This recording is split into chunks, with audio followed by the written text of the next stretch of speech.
माँ, अरे बेटा तू आ बैठ। यहीं से गुजर रही थी तो सोचा आपसे मिलते चलूं। लो बढ़िया ही किया। ये देखो मम्मी, ये मैं छोटी भाभी के लिए लेके आई हूँ। हाँ अच्छा तो लग रहा है।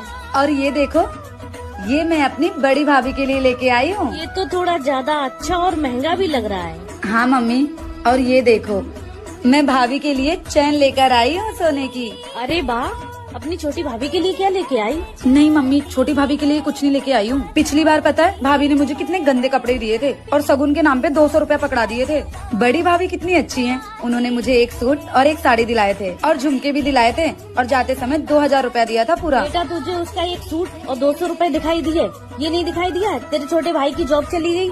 तू आती है ना, तेरी बड़ी भाभी कमरे से बाहर नहीं निकलती। छोटी भाभी तेरा सारा दिन सेवा पानी करती रहती है। चीज पैसा नहीं होता, पैसे से बढ़ के प्यार होता है। एकदम हीरा है हीरा। और खाना खाना तो ऐसा बनाती है कि खाने वाले उंगली चाटते रह जाएंगे। और हाँ, चाहे जो भी काम को कह दो, मेरी बहू थोड़ा भी नहीं अस्किताती है, दौड़ दौड़ के सारा काम कर लेती है। अरे शांति, अब मैं क्या बताऊँ तुझको, पिछला जन्म में जरूर कोई पुण्य किया था मैंने, जो ऐसी बहू मिली है मुझे। लाखों में एक है। मम्मी जी, मुझे माफ कर दीजिए मम्मी जी। क्या हो गया? मम्मी जी, वो मैं आपके बारे में कितना उल्टा सीधा सोच रही थी, लेकिन आप तो कितनी अच्छी हैं। अपनी सहेली से मेरी कितनी तारीफ कर रही थी।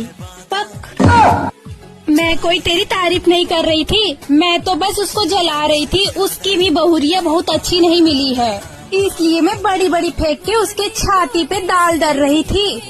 और हाँ, तेरे अंदर ऐसा कोई गुण नहीं है जो मैं तेरी तारीफ करूं। आई है तारीफ सुनने दौड़े दौड़े। क्या ऐसी सास आपके भी पास है? सुनो, आपकी सैलरी आ गई क्या? वो मैंने कल मार्केट में कुछ कपड़े देख के आए थे, तो वो मुझे सारे लेने हैं। ये लो। ये क्या है? सैलरी है मेरी। पता है इस महीने कितना ओवर टाइम किया है, तब जाके ये पैसे मिले हैं। इतने पैसों में क्या होगा? घर का रेंट भरना है, लाइट बिल भरना है, राशन भरवाना है, EMI भरनी है। आप मेरी अच्छी बीवी हो ना, आप एक काम करो, इस महीने आप रेंट, राशन और EMI भर दो। नेक्स्ट मंथ में आपके लिए पक्का नए कपड़े ले आऊंगा। पूरा महीना हर चीज के लिए तरसना पड़ता है, और जब सैलरी आती है तो आपका ये नाटक रहता है। अगर आपसे मेरे खर्चे नहीं उठाए जा रहे हैं ना, तो मुझे फ्री कर दो। फ्री मतलब? मतलब ये कि मुझे डाइवोर्स चाहिए, और अपने शौक मार के मैं नहीं रह सकती तुम्हारे साथ। ऐसा मत करो, तुम मेरी बीवी हो, तुम मुझे नहीं समझोगी तो कौन समझेगा। समझ के ही आज ये दिन आ गया है। अब और नहीं रह सकती मैं तुम्हारे साथ। कल ऑफिस से आते समय डाइवोर्स पेपर लेके आना। आपके लिए रिश्ते मायने रखते हैं या पैसे? कमेंट बॉक्स में जरूर बताएं। अरे, ये आपके हाथ में इतना सारा सामान कहाँ से आया? ये सारा सामान तुम्हारे मायके से आया है। अच्छा, नवरात्रि के लिए? हाँ बाबा, ये कोई नई बात थोड़ी ना है। हर त्योहार में तुम्हारे घर से इतना सामान तो आ ही जाता है। कहीं तुम्हारे घर वाले हम लोग को गरीब नहीं समझते ना? कैसी बात कर रहे हो, ये तो उन लोग का प्यार है मेरे लिए। अरे देवरानी जी, ये सब क्या है? वो दीदी माँ ने नवरात्रि के लिए सब सामान भेजा है। इतना सारा सामान? मुझे इन चीजों का बहुत शौक है ना, तो माँ इस चीज का पूरा ख्याल रखती है। देखो ना, ये वाला नेकलेस कैसा लग रहा है? क्या हुआ दीदी, आप उदास क्यों हो गई? कुछ नहीं, बस ये सोच रही थी कि अगर आज मेरे मम्मी पापा भी होते तो मेरे लिए भी सामान भेजते। हम भैया भाभी से क्या ही उम्मीद कर सकते हैं। मायके में माँ जैसा प्यार भैया भाभी कभी नहीं दे सकते। पर आप दुखी क्यों हो रही हो? देख रही हो माँ ने कितना सारा सामान भेजा है। सारे सामान 4-4 हैं, 2 आप रख लेना और 2 मैं बहुत खुश नसीब हूँ कि मुझे तुम जैसी देवरानी मिली, वरना आजकल तो देवरानी जेठानी एक दूसरे का मुँह ही नहीं देखना चाहती। दीदी, आप तो मेरी बहन। मुंह फुला के क्यों बैठी हो? मैं मर जाऊंगी तो तुम दूसरी शादी कर लोगे? बिल्कुल नहीं। मेरा सारा सामान उसको दे दोगे? क्यों किसी को दूंगा, अपने पास रखूंगा मैं। मेरी सारी ज्वेलरी उसको दे दोगे? नहीं, मेरी सूट और साड़ी सब अपने पास रखूंगा। वाह भाई वाह, मतलब तुम उसे सब नया ला के दोगे? क्या बात है भाई, क्या बात है। मेरे लिए तो एक सूट नहीं लिया जाता तुमसे, और उसे सब नया ला के दोगे? यार तेरा दिमाग। क्या हुआ, रो क्यों रही हो? आपकी वजह से। मेरी वजह से? मैंने क्या किया है भाई? देखा, आपको तो पता भी नहीं चलता कि आप मेरा कितना दिल दुखाते हैं।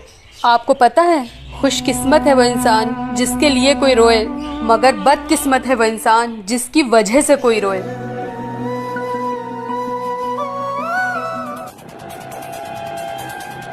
तुम यहाँ क्या कर रही हो? कुछ नहीं। कुछ नहीं तो तुम हमेशा सबके सामने मुझे नीचा क्यों दिखाती हो? मैंने क्या किया है? अरे मेरी बहन आई है, पूरी फैमिली साथ में बैठी है और तुम यहाँ चली आई। सब क्या सोचेंगे? सब क्या सोचेंगे? सबके बारे में सोचते सोचते आप तो मुझे भूल ही जाते हैं। खैर छोड़िए, ये लीजिए, इसको जोड़ दीजिए। जुड़ गया? हाँ ये लो। इसमें तो गांठें पड़ी हुई हैं, पहले जैसा नहीं रहा। टूटने के बाद पहले जैसा कहाँ रहेगा? बस यही हाल है मेरे दिल का। रिश्ते जब एक बार टूट जाते हैं तो उनमें पहले जैसी बात नहीं रहती है। भाभी क्या प्रॉब्लम है यार आपकी? दीदी आप फ्री बैठे थे तो मैंने सोचा आप इतनी देर में सब्जी काट देंगे। ये आपका काम है, आप खुद ही करो। अरे क्यों लड़ रहे हो तुम दोनों? देखो ना माँ, भाभी हर वक्त मेरे पीछे पड़ी रहती है। माँ जी मैं कपड़े धोने जा रही थी तो मैंने सोचा इतनी देर में दीदी सब्जी काट देंगे। तो कपड़े धो के काट लेना सब्जी, मेरी बेटी को परेशान करने की कोई जरूरत नहीं है। माँ जी मैं दीदी की कोई दुश्मन थोड़ी ना हूँ। मैंने दीदी को इसलिए कहा था कि दीदी अगर सारा काम सीख लेगी तो दीदी को किसी की कुछ सुनने की जरूरत नहीं पड़ेगी। ये क्यों सुनेगी किसी की बातें? कोई बोल के तो दिखाए। माँ जी जब मेरी शादी हुई थी तो मुझसे कंडे की बाटी अच्छे से नहीं बनी थी, तो आपने मुझे कितना सुनाया था। माँ जी अगर ससुराल में बेटी दुखी हो तो सबसे ज्यादा दुख उसकी माँ को होता है। और सोचो दीदी ने अगर आपको दुखी होकर फोन किया तो आप पर क्या बीतेगी? अरे मुझे तो सोच के ही डर लग रहा है। माँ जी मैं अच्छा खाना बनाती हूँ तो आप मेरी कितनी तारीफ करती हो, और सोचो अगर दीदी उनके ससुराल में अच्छा खाना बनाएंगी तो उनकी सासू माँ कितनी तारीफ करेगी। बहू तू ठीक कह रही है। बुरी तू क्या दिन भर फोन चलाया करती है? जब भाभी के साथ खाना बनाना सीख। ठीक है माँ। बहू इसे पुलाव बनाना सिखा देना, तू पुलाव बहुत अच्छा बनाती है। माँ जी आज खाने में क्या बनाऊँ? भाभी आज राजमा चावल बना दो। राजमा बनाने से पहले राजमा भिगोना पड़ता है, इतना भी नहीं पता है। बहू तू कढ़ी चावल बना दे। ठीक है माँ जी। ये कढ़ी कैसे बनता है मुझको तो आता ही नहीं है। मम्मी को फोन लगा के पूछती हूँ। बेटा मेरा फोन शायद फ्रिज पे रह गया, जरा लेते आ। ठीक है। माँ कढ़ी कैसे बनाते हैं? पहले दही बेसन में मिला ले। माँ भाभी को कढ़ी बनाने नहीं आता है, वो फोन पे अपनी माँ से पूछ रही हैं। अच्छा बहू आई माँ जी। किससे बात कर रही थी? हाँ बताओ, मैं झूठ बोल रही हूँ क्या? माँ जी वो माँ से पूछ रही थी कि कढ़ी कैसे बनाते हैं। बहू नहीं बनाने आता तो मुझसे पूछ ली होती, अपने माँ को क्यों परेशान की? मैं भी तो तुम्हारी माँ हूँ। चलो तुम दोनों रसोई में, आज तुम दोनों को कढ़ी बनाना सिखाती हूँ। पर माँ मैं क्यों? चुगली करने में तुम एक नंबर हो। कल के तुम भी मुझे फोन करके मामा जी आए हैं, चाय नाश्ता लेके जल्दी से आओ। दीदी कन्या को तो बहुत बढ़िया संस्कार दिए हैं, पूरा घूंघट घूंघट करके रखती हैं। कोनो संस्कार नहीं है। 1 महीना से ब्यूटी पार्लर नहीं गई है ना, इसीलिए घूंघट तान ली है। माँ जी आज नाश्ते में क्या बनाऊं? मैं सोच रही हूँ कुछ आपकी पसंद का बनाते हैं। अरे बहुरिया तो ये नाश्ता वास्ता छोड़, पहले यहाँ आ। क्या हुआ माँ जी? क्या बताऊं तुझे, मैंने अपने बेटवा की शादी करी थी, एक बहुरिया लेकर आई थी, पर तू तो बहू के अलावा सब कुछ बनी घूम रही है। माँ जी क्या बोल रही हैं आप? मैं क्या बन के घूम रही हूँ? मुझे कुछ समझ में नहीं आ रहा है। क्या बताऊं तुझे, कभी तू किचन में काम वाली बाई बनी घूम रही है, तो कभी बावर्ची बनी घूम रही है, तो कभी कुछ तो कभी कुछ। मैंने सोचा था मेरी बहुरिया चमक धमक करके पूरे घर पे उजाला करेगी, लेकिन यहाँ तो तू कहीं फर्श चमका रही है तो कहीं दीवार चमका रही है। अरे माँ जी आप भी ना, अब घर का काम है तो करना ही पड़ेगा ना। अरे बहुरिया ये घर के काम न कभी मुझसे हो पाया है खत्म, न तुझसे हो पाएगा। अभी तेरी नई नई शादी हुई है, थोड़ा एंजॉय कर, अपने पति के साथ बाहर जा, रोमांस कर, और यहाँ तू कामों में पड़ी हुई है। ये काम हम सब होता रहेगा। जी माँ जी जैसा आप बोले। हाँ ठीक है, जा जाके मेरे लिए एक तो बढ़िया से चाय बना के ले आ। जी माँ जी।